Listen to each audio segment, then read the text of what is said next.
começou por causa de estudar ação. Eu me identifico. Eu comecei porque eu estava estudando ação, queria diversificar, via como uma put que não tinha vencimento, e aí depois fui vendo como, tá, é uma coisa assimétrica, é legal, e aí que eu fui sendo sugado.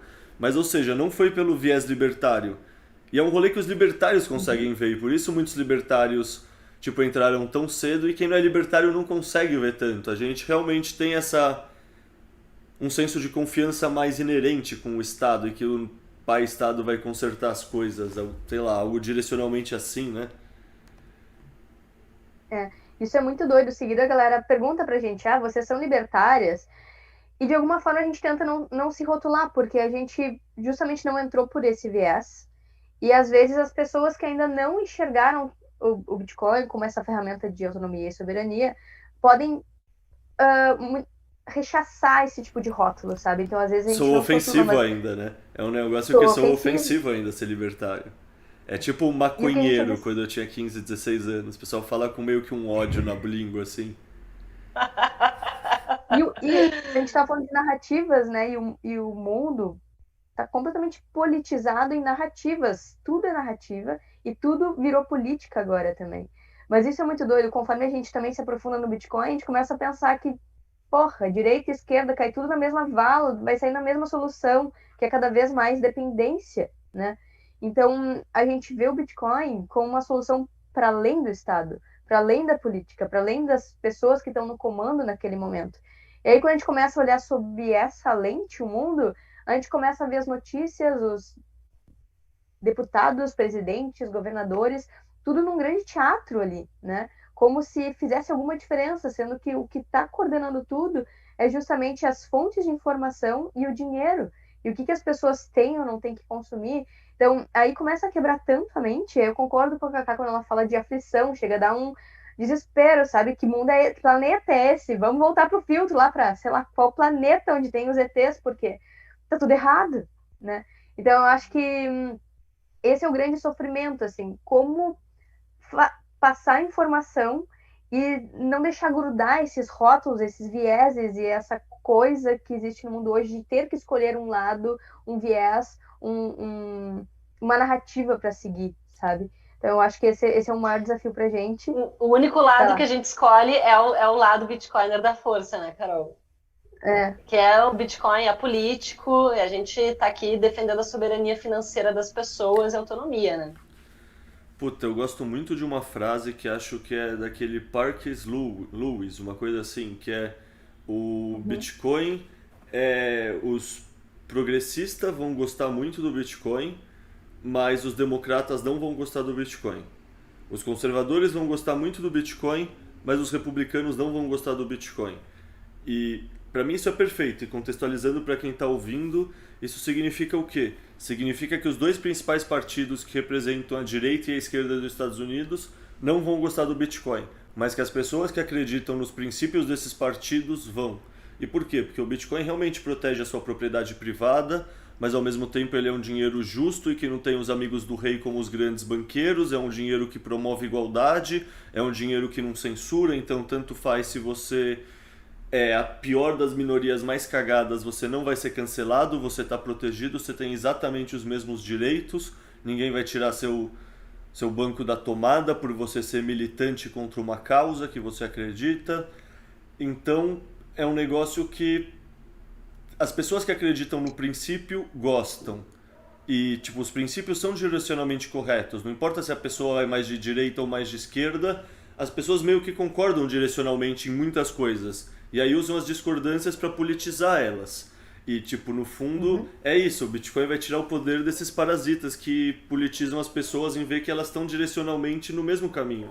Tipo, os conceitos principais do pessoal de esquerda, o pessoal da direita vai concordar. E vice-versa. Tipo, os dois não vão achar legal a ideia de abortar. Uma pessoa pensa, puta, se isso acontecer é uma cagada, mas, puta, eu acho que a menina também vai se fuder muito se isso acontecer.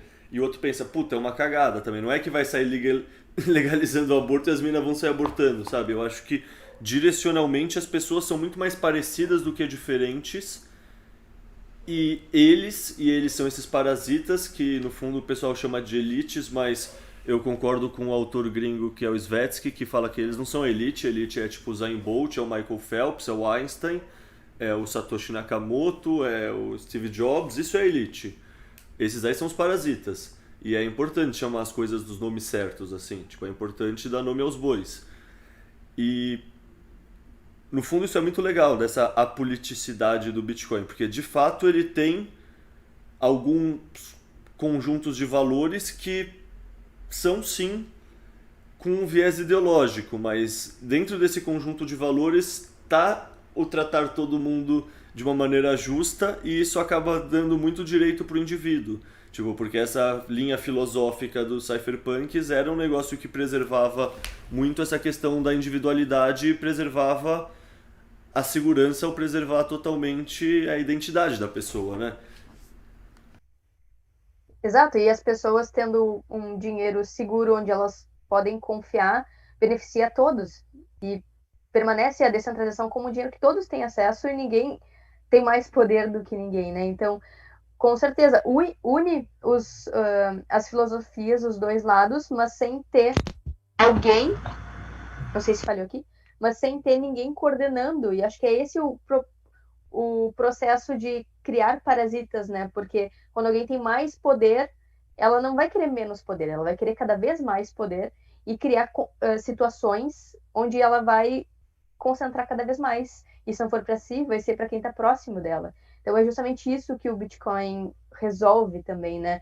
Elimina o poder de decisão sobre o dinheiro da mão das pessoas, está tudo no protocolo, e se quiserem modificar qualquer coisa, vai ter que ser todo mundo em conjunto, praticamente de forma unânime.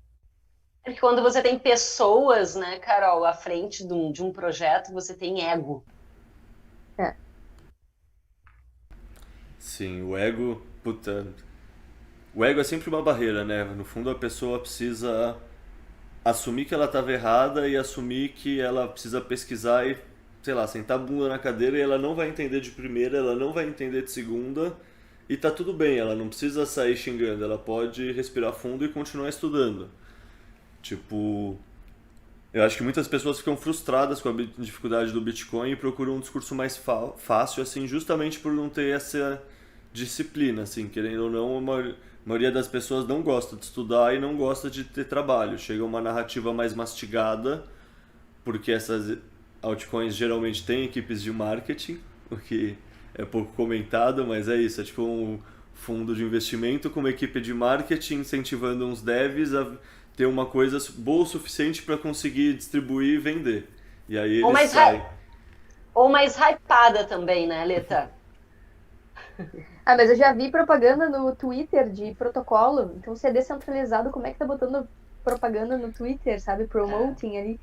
Então, só por aí também já dá pra ver o quão centralizado é, né? Puta, nesse assunto, quer dizer, não é nesse assunto, mas é um assunto que eu lembrei aqui que levantar uma polêmica, porque assim, vocês estão na toca há mais tempo que eu e eu sinto que essa discussão era muito grande para quem estava na toca há mais tempo. Mas eu não sinto que a segunda camada importa tanto. Tipo, o Bitcoin como moeda, ele é importante, mas eu não tenho dor nenhuma, eu consigo usar o Pix. E quando não rolar, eu consigo fazer coisa na on-chain principalmente. Pra mim, o problema que, sei lá, o gringo podia usar o PayPal ou, sei lá, a Square na época, sabe? Existiam empresas que permitiam transferência sem ser um TED que não vai no fim de semana, sabe? Essas coisas bem de Brasil, assim. O Pix melhorou a vida porque a gente estava no Brasil, no fundo. Antes, se pá, funcionava melhor já como uma fintech resolvendo. Para mim, o problema principal que o Bitcoin resolve mesmo é a falta de uma reserva de valor confiável, sabe? De uma propriedade privada não confiscável. Eu acho que só por essa propriedade, nos próximos 5 ou 10 anos, ele já teria tudo, se pensar do ponto de vista qual número tá lá, a passar o ouro, simplesmente pelo reconhecimento que ele não é confiscável. Com esse ecossistema todo, com esse contexto macro que está para acontecer no mundo, com os países com altas dívidas e precisando controlar a população para conseguir controlar a consequência dessas altas dívidas e da inflação comendo solta. E assim, o Canadá muito possivelmente pode ser o canário na mina, né? Isso significa que esse movimento pode começar a pipocar em outros lugares. Concordo contigo, Leta. Eu acho que a camada 2, ela não se torna tão funcional no momento em que está tudo bem na economia ou, né, no país. Mas em locais onde começa a ter hiperinflação, ou talvez até uma situação mais autoritária, as pessoas vão precisar trocar entre si, né? Por exemplo, confiscaram ali as contas bancárias dos caminhoneiros. Como que eles vão acessar combustível ou comida? Eles vão precisar trocar Bitcoin com outras pessoas. Então, aí, claro, se o mundo entra num processo conjunto, coletivo, em vários países de opressão e autoritarismo, aí uma camada 2 que comporte o número de transações se torna importante e interessante. Claro, nesse momento que a gente está com a mempool tranquila, praticamente vazia e transações on-chain tão baratas, não teria problema nenhum viver trocando de forma direta de pessoa para pessoa on-chain. Mas se esse processo de autoritarismo crescer cada vez mais, eu acredito que aí sim a camada 2 vai ser ainda mais importante, tanto por privacidade, que Lightning é bem mais privada, tanto por velocidade de taxas, né? Mas aqui você vai ter que me educar. Eu pensava que a camada 2 era um pouco mais centralizada, então que, portanto, em algum momento que realmente fosse acontecer uma coisa como um grande filtro, ela seria mais facilmente combatida do que a on-chain principal, assim. Você pode ter um Node e abrir um canal de Lightning usando VPN, então você consegue ter mais privacidade usando Lightning dessa forma. Mas claro, se você for usar uma empresa, sei lá, Strike, que tem ali, que você está usando o canal daquela empresa, aí sim, não é privado. Mas se você roda o seu próprio Node, abre um canal de Lightning com outra pessoa, se nós três aqui quisermos abrir um canal de Lightning, a gente consegue transacionar livremente entre nós e as pessoas podem usar os nossos canais. E aí sim, numa situação de, sei lá, Canadá, acontece no mundo inteiro, né? De fechamento de contas geral, de quem não tem, como é que você falou, score de crédito ou não tem uma verificação do país. Aí a rede 2 se torna, a camada 2 se torna super importante, porque vai ser a forma mais barata das pessoas trocarem valores pequenos, né? Valores maiores até tudo bem, mas aí para valores pequenos, numa situação de opressão financeira, aí fica complicado as pessoas conseguirem trocar sem usar o sistema Fiat, aí a rede Lightning seria importante. Não, perfeito, concordo. Tava pensando no sentido mais o mínimo possível para dar certo, já dá certo sem a Lightning, mas assim, eu acho sei lá, Exato. lá em El Salvador usando mais no dia a dia, que aqui no Brasil a gente não tem a oportunidade de usar no dia a dia, né? Usar no dia a dia, assim, a Lightning é fantástica, assim, não jamais estaria falando contra ela, só quero dizer que ela é a cereja do bolo e talvez ela seja um bolo inteiro em cima do bolo, concordo. Mas já tinha um bolo lá, sabe? Tipo, essa visão de que só a parte Store of Value, mesmo sem escalar as transações tanto, já tem um certo valor e esse valor já é muito maior do que o reconhecido hoje em dia. Com certeza, só por isso tende a avançar a adoção, mesmo se não acontecer nenhum cataclismo autoritário, né? As pessoas vão buscar um dinheiro forte, uma reserva de valor forte comparado a tudo que tem no mundo que é super desvalorizante. Vai lá, Cacá.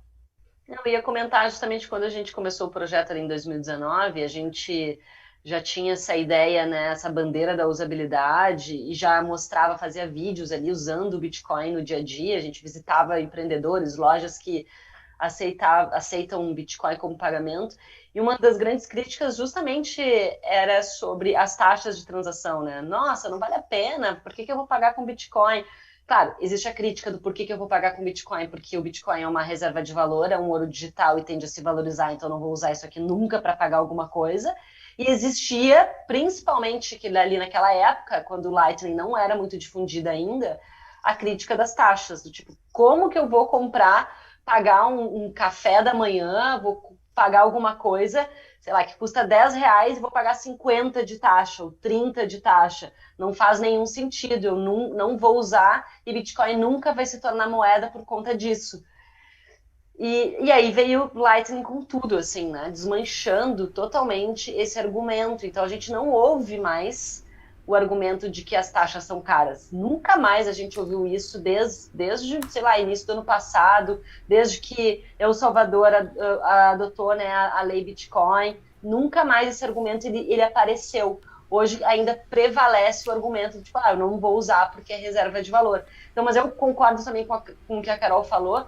A Lightning ela vai permitir, sim, um amadurecimento de mercado, uma maior adoção do Bitcoin como moeda e também para um avanço de tecnologias, de outras coisas que vão surgir no Bitcoin daqui para frente.